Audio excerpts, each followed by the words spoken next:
Hello, how are you today? Good. I'm Mary. It's nice to meet you. Very nice to meet you. I'm Sasha. I'm the social worker here at the agency. Have a seat, please. Thank you. I'm feeling real hopeful.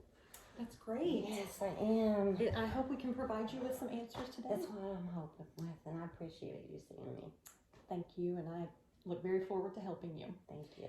So, can you please tell me, Mary, why you've come here today? Seeking help with some of the feelings you've had surrounding your life with chronic pain. I realize this can be very overwhelming. So we'll go over some of your concerns as well as anything you may need to help you succeed. I really appreciate that. It's been a difficult journey so far, and I need all the help I can get. I understand. Please physically feel free. and mentally. I understand completely. Well, please feel free at any time if you wish to stop the meeting at any time or feel I'm missing something that you'd like to address or talk about. I want to ensure I understand exactly what it is you need. Will do. Thank you so much, Sasha. Great. Anything we say here today will be kept confidential. You have the right to refuse my questions at any time, and if you ever feel uncomfortable to disclose any information, just please let me know. Thank you, I will. Thank you. You're very welcome. Do you have any questions about being here or my role in helping you? I just really want to live my life again, and it's very hard the last few years on me. Okay, I understand. I can only imagine how difficult it's been for you. Can we talk a bit about that and what brought you here today? Anything you'd like me to know about your past or current situation? Well, I've lived with my daughter for the last few months now. Okay. After my accident, I injured my back 2 years ago in North Carolina while working in my ex-boyfriend's business, which is very physically demanding. But I'd also pride myself on the ability to work hard. Once I could perform like I used to, our relationship ended, which is very sad. Okay. Because I no longer could help. And that's affected me. Thankfully, I was in a program at UNC that allowed me to pay a very small fee for medical help, Okay. which I feel every state should. It's awesome what they do. Sounds like a wonderful program. It is. If you're hurt bad enough, you can see a $300 doctor for $35. Oh, wow. Okay. Yes. Wonderful. And, but after that, I ended up living in my car.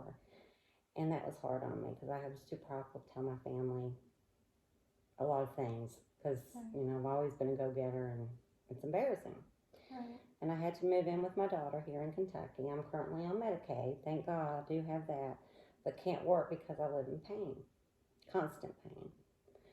My daughter takes me everywhere and makes sure I have everything I need. Thank God for her. But I've never been one to ask for help, and I feel like it's a burden because she can't care for me forever. So.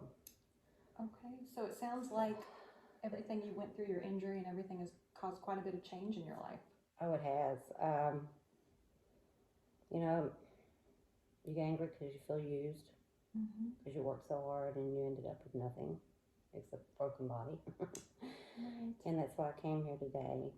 And not rely on everyone else for help, but I just need your help. Okay, I understand. You've been through quite a lot and you feel anxious and misplaced. Yes. I feel thrown away. My family has never seen me like this, and it's very, very embarrassing. And I'm very prideful, so it's like, Right. It's a lot coming today. Well, you feel unappreciated and embarrassed, and it seems these changes have led you to think poorly of yourself. I wonder, since so much has happened, living life with constant pain and unable to care for yourself and your feelings about it all, could we start by looking at them one at a time? Would that be okay? That would be fantastic. Thank you. Okay. Which would you like to address first? Well, just, feeling... Living your life with pain? Yes. Would that be a good and you feel start? Yes, and I can't do the things I used to. Okay. At all. And I worry about what will happen if I can't get disability. Right. Because I have to have something to gain some kind of control of myself again as a person. Completely understandable. You worry about your future in a way you never had to before. No. Do you think that interferes with your outlook on life? Yes. It makes me very scared. Being unable to care for yourself must also bring on mixed emotions. You think that limits your ability to connect with your daughter? I do and I don't. Mm-hmm. I don't want this to interfere with our relationship. And I hope she's understanding to my situation. But she's a wonderful daughter, and I know she's always there for me. Both my daughters are. That's wonderful. But I'm independent, and Right. this has been really hard. And your feelings about this new life, do you worry you won't be content in the ways that you used to be? I'm not really sure, because I don't know what my future is. I'm not really sure. I know I'm scared, and I won't be able to make it on my own. It's why being approved for disability is so important to me, to have some kind of stable in my life again. Okay. Well, with so much change in your life, your feelings are completely valid. First, you feel as if your pain has turned your life upside down. Second, you worry what will happen if without the disability benefits and its ability to give you some independence. Exactly. So if you're approved for disability, you'll be able to gain some of the confidence you've lost and feel optimistic about your options for pain relief in the future again. Very much so, yes. Okay. You've mentioned you feel used since you can no longer do physical activity anymore. I've been wondering about the question of feeling unworthy. It seems to me that you place a lot of value or significance on what you can and can't do for others. What do you think? Could the issue of feeling unworthy be something you'd like to address? Wow, yes. Okay. I guess I can see that now. I can see how it would hurt, it's Yeah. Okay. Well, as you see it, your inability to work right now somehow made you feel lesser in some ways. You aren't physically able to contribute, so what else do you have to offer? Is that accurate? Yes, exactly. Your theory about yourself makes some sense since you place personal value in hard work. However, I wonder if you'd be willing to consider another explanation for your outlook. I'd love to hear your thoughts. Thank you. Since your injury, you've had to confront some major changes, and the new feelings that come along with such change can bring on negative thoughts, especially when it feels that so much has gone wrong. I wonder if it might be possible that those thoughts have only intensified since you've had to concentrate on so many other factors. And your feelings of unworthiness are a product of just so much change. Does that sound valid to you? That makes so much sense. It's been pretty easy to beat myself up lately. Right. Well, it's possible that your feelings of unworthiness are valid, but would you be interested in considering another theory about how we can attempt to resolve this issue? Yes, please. Wonderful.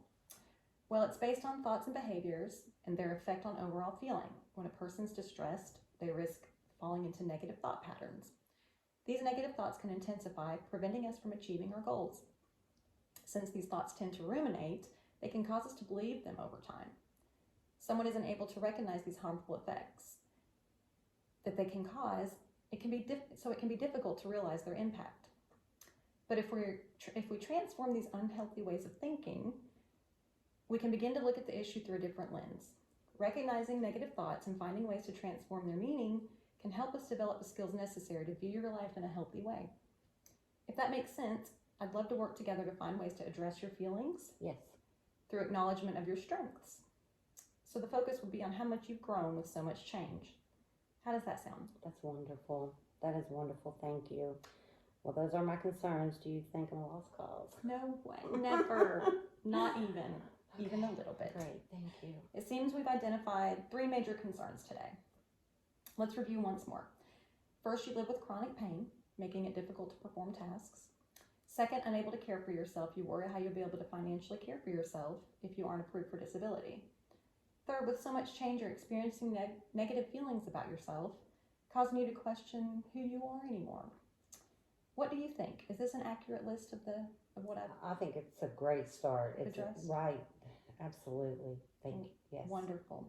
Now that we have a good idea of what's going on, let's establish specific goals for each one. The first, your chronic pain and its ability to interfere with daily tasks. Let's imagine your pain's under control. Do you think you live a fully functioning life? I would think so. I hope so. Yes. Even if you're only able to perform some tasks, would that help you find peace with your situation? Yes, for sure. Okay. What do you think will be a reasonable time frame for accomplishing this goal? I'm willing to accept that there can't be an exact time frame, since it really depends on how my body heals. Okay. Well, I think that's a great outlook. So for our first goal, let's work on setting expectations and prioritize tasks according to your pain level. That sounds great. We will set up times to check in and work and toward making progress. How's that sound? That sounds so good to me. For your second goal, you worry you won't be able to live independently unless you're approved for disability. If approved, do you think your feelings and inadequacy will lessen? Yes, that would definitely make a difference. Great. Definitely.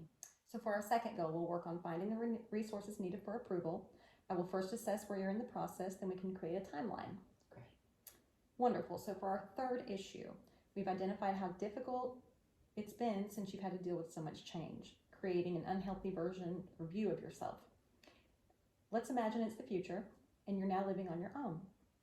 Do you think the negative thoughts and feelings of unworthiness would be a thing of the past? I'm really not sure. I'm just really not sure. I'm not sure.